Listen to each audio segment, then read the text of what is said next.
lovely people, Nina here. Happy April.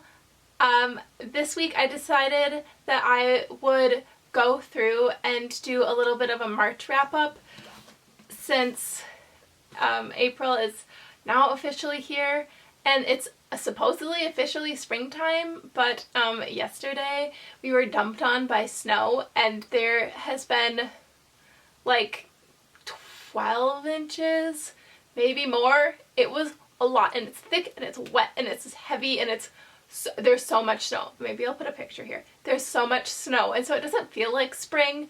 And so I was like originally going to do like a spring book like review, but it really just feels like we call it like false spring because the snow decided to come and pack it on, and it's a lot when we're getting more snow. So it doesn't quite feel like spring. I'm wearing a wool sweater and a turtleneck, but you know what? I'm gonna pretend. So instead of doing a spring TBR list, I've just decided to do it month by month because it really just doesn't feel like spring, unfortunately. So I did a March to be TBR list, and I think I only didn't get through maybe 2, but I read that were like on my original list, but then I read 2 additional ones. So I ended up, I think, with like 8 books or so that I read this one. So I figured I'd just go through everything that I've read. The first one, I talked about this on my channel already, but I read All About Love by Bell Hooks. I've wanted to read Bell Hooks for the longest time and I just never got around to it. And so I decided to pick up All About Love. And I reviewed this on my channel and connected it with the current political climate and why the leaders are acting the way they are. Yeah. And why the Republican Party has just like been awful, and Donald Trump being awful, and there's so much in here on lack of like empathy and lack of love makes your outward self just basically be a horrible person. You can't be a good person if you don't have love. So yeah, there's a whole thing in here, and I will link the video somewhere on this page if you want to go watch it. But one of my favorite quotes from this is on page 216, where she says, "A focus on individual reflection, contemplation, and therapeutic dialogue is vital to healing, but it is not the only way to recover ourselves. Serving others is as fruitful a path to the heart as any other therapeutic practice. To truly serve, we must always empty the ego so that space can exist for us to recognize the needs of others and be capable of fulfilling them." This would explain people like Donald Trump and Elon Musk, who have the world's biggest egos and who are very much hated, why they aren't compassionate about people and don't care because of their giant egos and their lack of love and whatever. So that was this one. I loved this. I will read this again. It's very good. The next one I read was Mouse, and I also think I did like a weekly wrap-up of books I had read, and this one I had also talked about along with Timothy Goodman's book. So these I already partially reviewed on my channel, but I absolutely loved Mouse.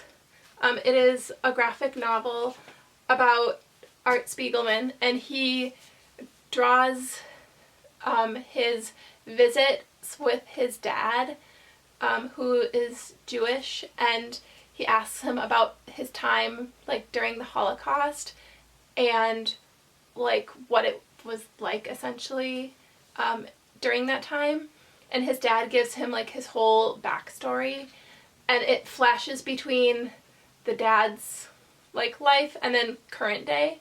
It's really good and really well done. It's very sad. And there's a second one which I didn't know, but I have purchased it, and it's Mouse 2, and so maybe I'll put that in like my April to be read list. So that's this one. I would say 5 stars. I really liked it. Really well done. Sad, but very good. This one I also reviewed, I think already on my channel, so I'll link that somewhere. I think these I maybe put in the same video. But this is I Always Think It's Forever, and it's a love story about Timothy Goodman, about someone he met in France when he traveled to France to live for a bit. Timothy Goodman is an artist, if you don't know. He does a lot of like street art and a lot of like word art, like, I don't know, his art's really cool. I have one of his posters. I have it, I had it hanging in my college room and I just loved it. This is really cool. I think it'd be a cool like coffee table book. And there's like a little bit about his life and like kind of what he went through to become an artist. And then, of course, like heartbreak. But the art in it, I think, is what makes it really cool. The writing is okay, but his art in it is what I loved. Yeah. So there's that one.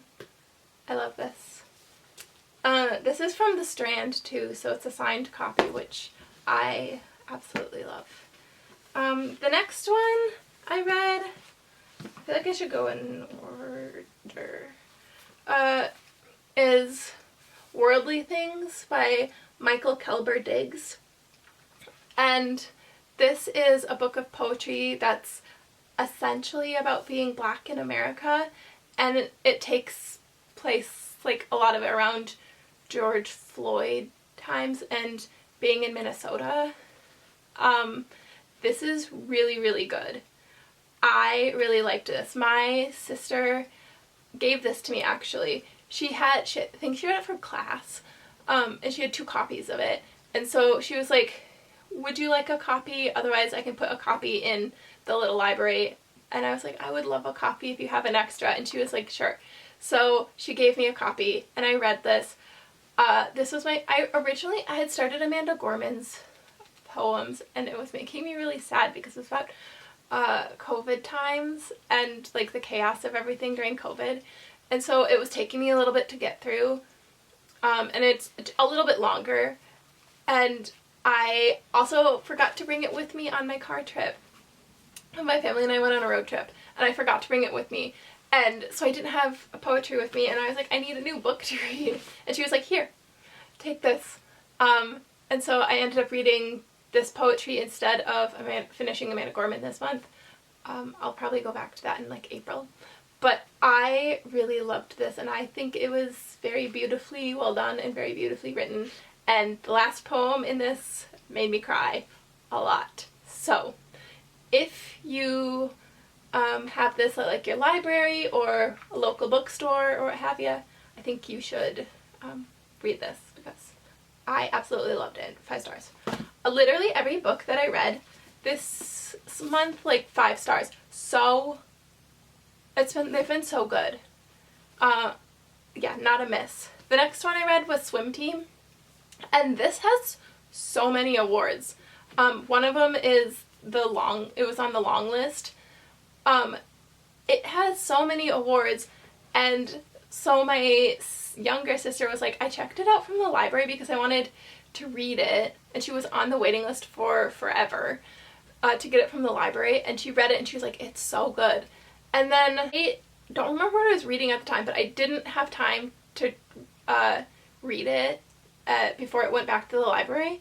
And so my mom got a copy because she was like, you should put this in our little library because I feel like it's one that should be like circulated out for other people. So she got a copy from Book Outlet to put in our little library, and I read it before it went out there. I love this book so much. It is so cute. It is about a girl who has to move to Florida, I believe, with her father because he gets a new like job. And so she moves to Florida, and it's about like meeting her new like community and making new friends and her love of school. And the main piece is she has to go to a swim class, like an extracurricular, swim class because it's the only one available, but she doesn't know how to swim. And so her neighbor helps her learn to swim. And there's a whole message in here on racism and segregation and Black people not being allowed to be at pools, and like the history of it, and like Black people learning how to swim. And it's so good. It's so sad, but it's so cute and so well done. It is a children's like graphic novel, but I know why it has so many awards, because it's just so good. And yeah, I really love this, and I'm hoping that whoever takes this from the little library will absolutely love it like I did. So there's that one. 5 stars, 10 out of 10, would recommend. The next one I read was Just Kids by Patti Smith. 5 stars. I loved this so much. This is about Patti Smith's life in New York, essentially, and everything that she went through, and the New York in like the 60s, 70s era, and her like path to becoming a musician, a poet, an artist, and Robert, one of her loves, and his art, and it is so good. I love Patti Smith. Recently, I think yesterday or a few days ago, sometime this week, she was out protesting.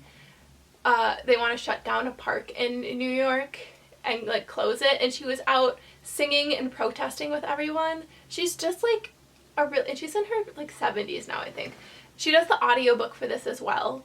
She's just a really cool, good person. I love this. I love her. This is so good. Yeah, like I said, if you want to listen to the audiobook, she does the audiobook, so I listen to the audiobook while reading it. It's so good. And it's a National Book Award winner, as it should be.